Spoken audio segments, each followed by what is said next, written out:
Halo. Bertemu lagi dengan channel Cherry Miss.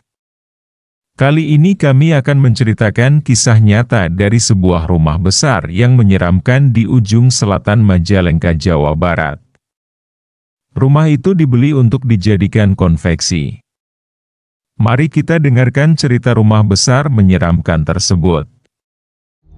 Di ujung selatan Majalengka, Jawa Barat, terdapat sebuah desa yang tenang dan makmur. Di desa ini, ada sebuah rumah besar yang telah lama kosong. Rumah ini dibangun pada tahun 90-an, dengan arsitektur megah namun kini terlihat tua dan angker.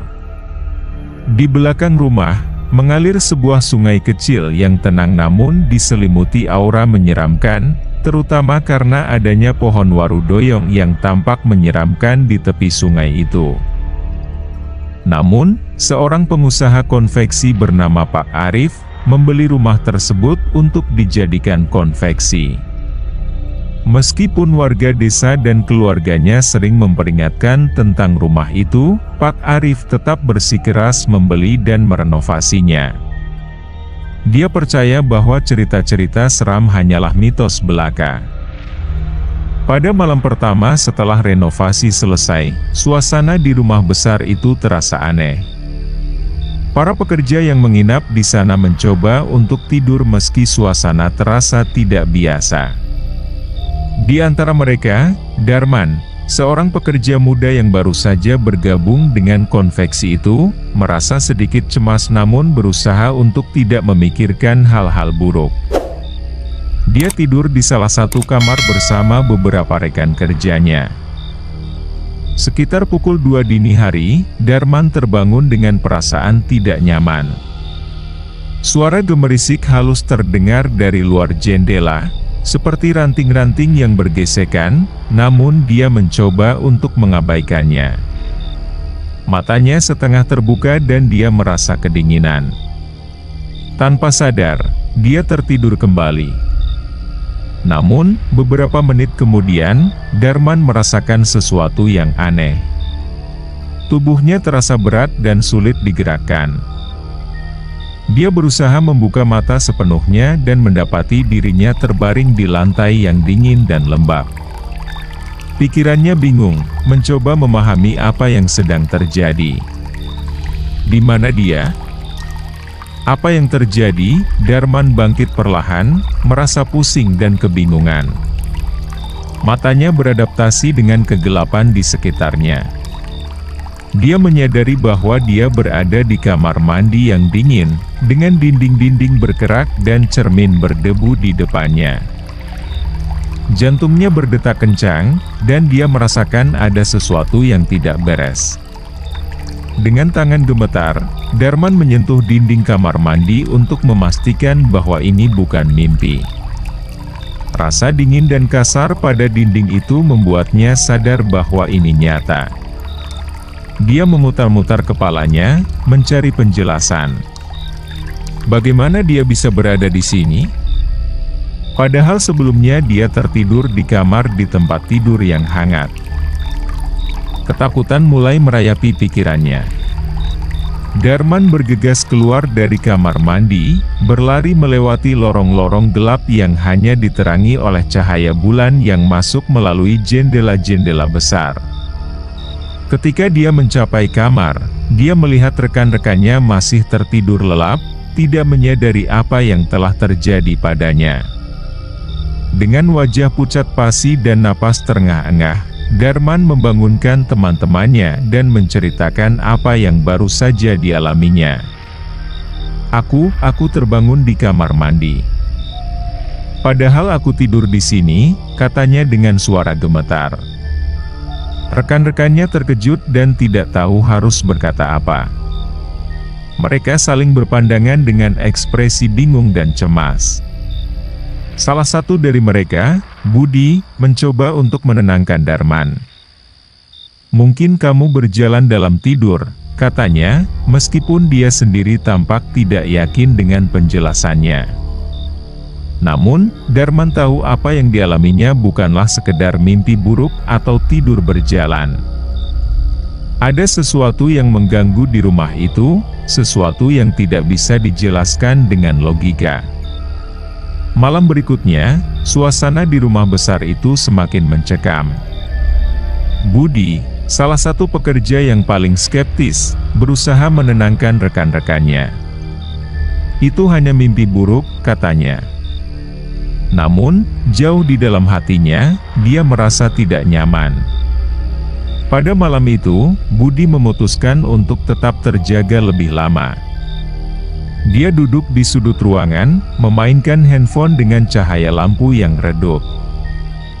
Sekitar tengah malam, ketika suasana rumah semakin sunyi dan hanya terdengar suara angin yang berdesir, Budi merasa ada sesuatu yang mengawasinya.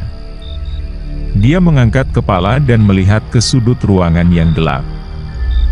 Di sana, samar-samar dia melihat bayangan besar, jauh lebih besar dari manusia biasa.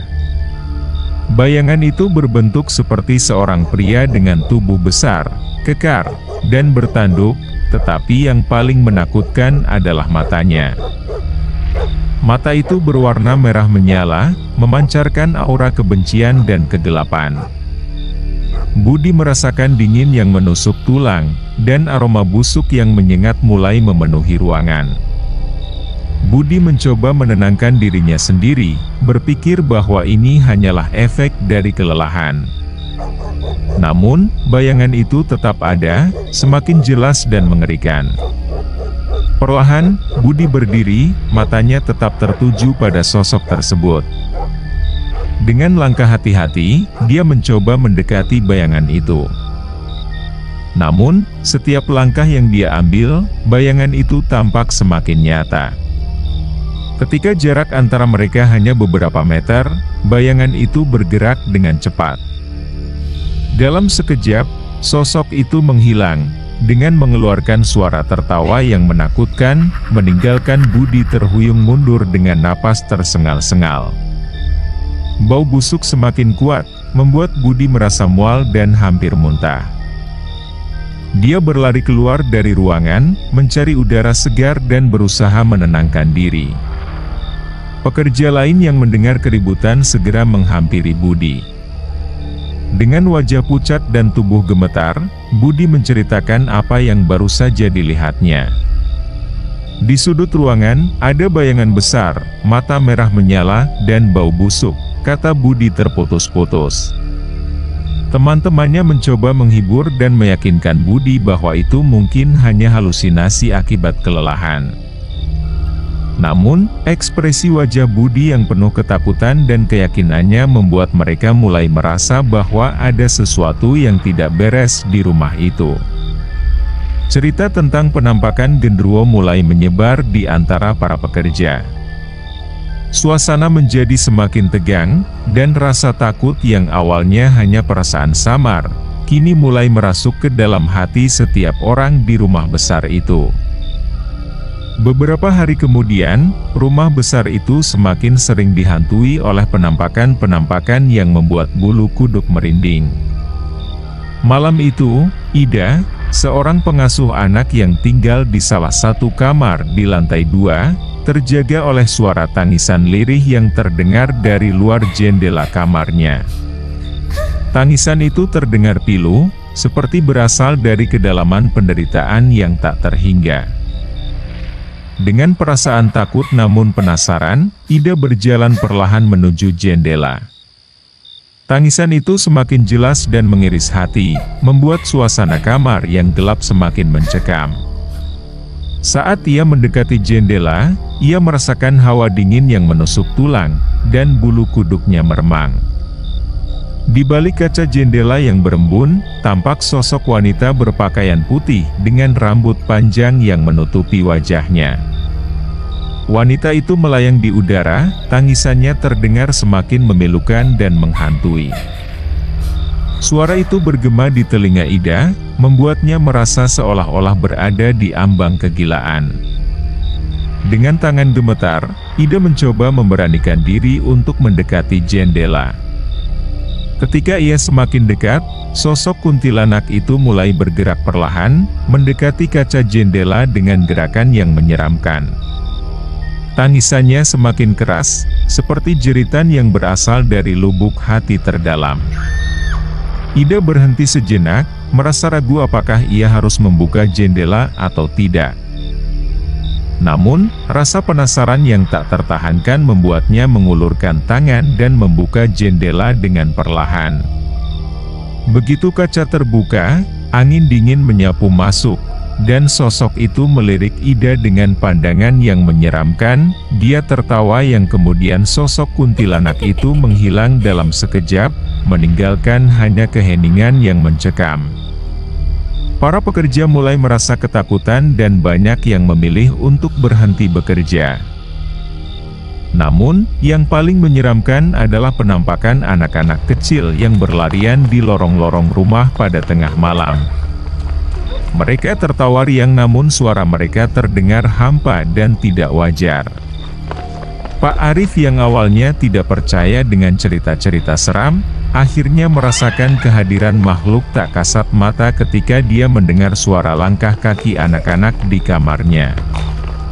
Ketika dia membuka pintu, tidak ada siapa-siapa, hanya ada udara dingin yang menyapu wajahnya. Desas-desus mengenai rumah angker itu semakin meluas. Pak Arif akhirnya mengundang seorang paranormal untuk menyelidiki rumah tersebut. Setelah melakukan ritual, paranormal itu mengungkapkan bahwa rumah tersebut dihuni oleh banyak makhluk gaib yang tidak senang dengan kehadiran manusia di tempat itu. Pohon warudoyong di belakang rumah ternyata merupakan tempat bersemayamnya makhluk-makhluk halus tersebut.